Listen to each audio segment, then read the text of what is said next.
გამარჯობა, მოგესალმებით.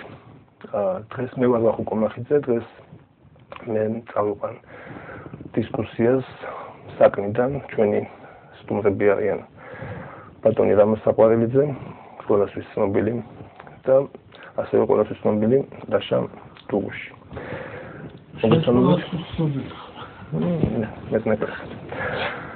დღევანდელი ჩვენი საუბრის თემა იქნება მედიის მდგომარეობა საქართველოში, როგორი მედია ჩამოყალიბდა, არის თუ არა გამოსავლის გზები, შეგვიძლია ყველა ჩვენთაგან მაგავაკეთოთ იმისათვის, რომ ამ მდგომარეობიდან გამოვიდეთ, თუ არის საერთოდ საჭირო გამოვიდეთ ამ მდგომარეობიდან და ასე შემდეგ.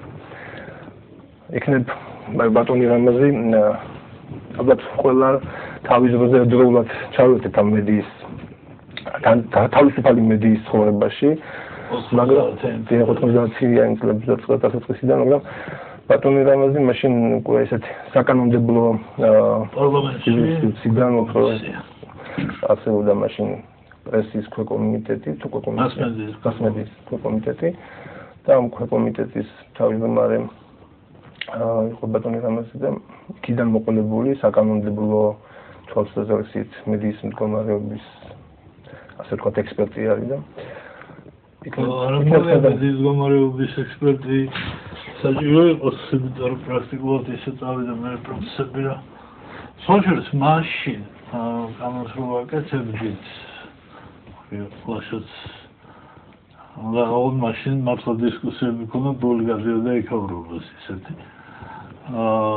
იურისტი ვერ ვიპოვე საქართველოში მედიაზე მომუშავე. მე ჩემთავზე აღება, დასაწყისში არ ვიღებდი, იმიტომ რომ იურისტი მჭირდება, თქო, მე იურისტი ვერ ვიპოვე.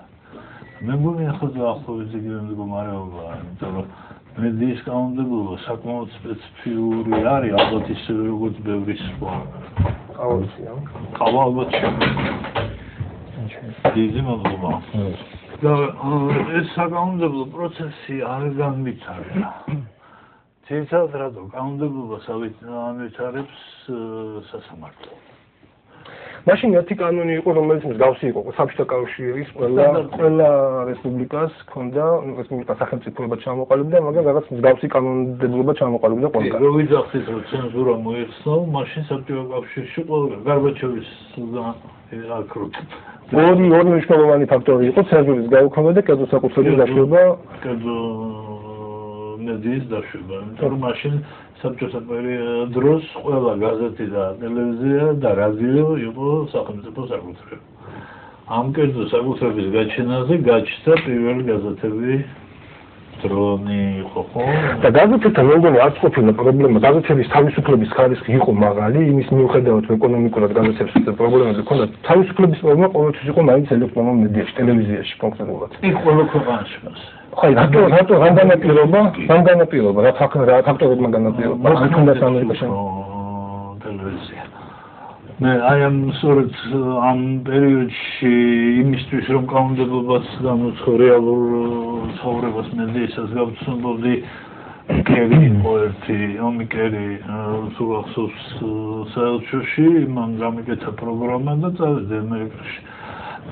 და ამ მოგზაურობის დროს რამდენიმეჯერ ალბათ ვახსენებ ამ მოგზაურობას სწორედ იმ გამოცდილების გამო ერთ-ერთი სათავშესაცემი ეგ იყო, რომ ტელევიზია თავის თავს ცენზურის ქვეშ ყოფა თulis ამერიკული.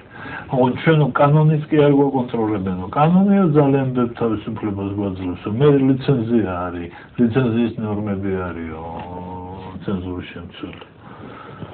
და იქ ძირითადად ეშინიათ მორალური ცენზურის, ეთიკური ცენზურის. რა ცენზურაზე ლაპარაკობთ? რა სფეროებს აცენზურებენ, ასე ვთქვათ, მედია? ფილმები, ძალადობა ეკრანზე, უხეშობა. ცენზურა თუ არა ეს პოლიტიკურ განცხადებებზე პოლიტიკური ცენზურა არა, ოღონდ აი სახელმწიფოს მიმართ დამოკიდებულებაზე გწოვდა. ანუ სახელმწიფო პოლიტიკის მიმართ ფრთხილი უნდა იყოს. თორემ იქ რაღაც საიდუმლოს გაცემა და ის რაც ჩვენ ჩავთვალეთ რომ არის მთლიანად ჟურნალისტი ჩინოვნიკის პასუხისმგებლობა ინფორმაციას დაიცავს თუ არა, ხო? ჟურნალისტი არ არის პასუხისმგებელი. კი, კანონი გეთანხმება იქაც, რომ ჟურნალისტი არ არის პასუხისმგებელი, მაგრამ ლიცენზიის დონეზე შეიძლება უსიამოვნებები ქონდეს ინტერესს.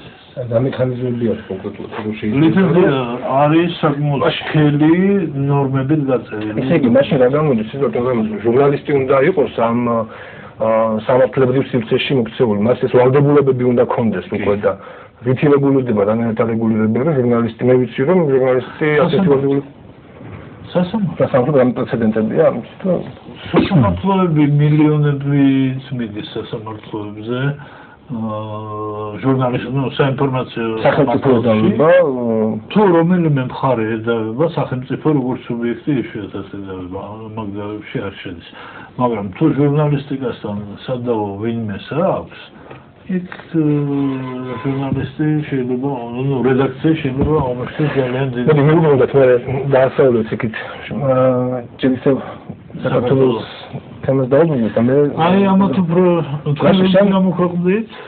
გამოходит დაიბადა რეზონანსი 90-ზე ზუსტად რა იყო საქართველოში მედიის თავისუფალი მედიის ჩამოყალიბების ძირითადი პრობლემები. რატო ჩამოყალიბდა ქართული ელექტრონული მედია თავისუფლად? მოდით განვასხვაოთ ერთმანეთისგან ბეჭდვითი მედია. ხოლმე ელექტრონული მედია არის ჭრელი, ნაწილი თავისუფალია, ნაწილი კონტროლის ქვეშ არის, ძირითადად კონტროლს არა მარტო განადოდგეს, როგორც წესი, ასეთი კონფიგურაციით არის მოცემული ჩვენთან ელექტრონული მედია. შევარდნაძის პერიოდშიც ასეთი ვითარება იყო დაახლოებით, მაშინ გახსოვთ რუსთავი იყო სხვანაირი ტელევიზია, დანარჩენი ტელევიზიები იშვიათი გამონაკლისების გარდა, როგორც წესი, იყვნენ კონტროლის და ზედამხედველობის ქვეშ, ხო? დღეს სხვა ვითარება ეს არის მაესტრო, კავკასია, ესე ვიტყვი, დანარჩენი ტელევიზიები ასევე კონტროლის ქვეშ არიან. ბეჭდვითი მედია თავისუფალია. მაშინაც იყო. ხო, კი. კავკასია მაშინაც იყო, მაგრამ კავკასია მე თანდათანობით გაძლიერდა. კავკასია გახდა უფრო ძლიერი ტელევიზია ბოლო დრო არის. იმ პერიოდში მას უჭირდა მეტად კალკულური ფინანსურადაც საზოგადოებაში რეიტინგების თვალსაზრისითაც ვამბობ, მაგრამ კავკასიამ ძალიან აკრიფა გარკვეული სარეკლამო ბაზარი, მოდი ესე ვთქვათ, ალბათ სარეკლამო ბაზარი განაპირობებდა ყველაფერს. სარეკლამო ბაზარი იმიტაცებული ქონდა რამდენიმე ერთო კომპანია. მოდით რაღაც საკითხებს მივყვეთ რა. აი მაგალითად თავიდან თქვით კანონთან დაკავშირებით. მაშინ ეს განვითარდა თუ არ განვითარდა კანონმდებლობა. კანონმდებლობა პრინციპში განვითარდა. ჩვენი კანონი, რომელიც დღეს არის, ხო, გამოხატვის და სიტყვის და გამოხატვის თავისუფლების შესახებ, არის ძალიან კარგი კანონია. პრინციპში საკმარისად კარგი კანონია. პრობლემა არის რა თქმა უნდა დასახვეწია კანონი, მაგრამ ეს არ არის პრობლემა, არის ის, რომ კანონის გარეთ ვართ რა, კანონი არ სრულდება ძალიან ხშირად.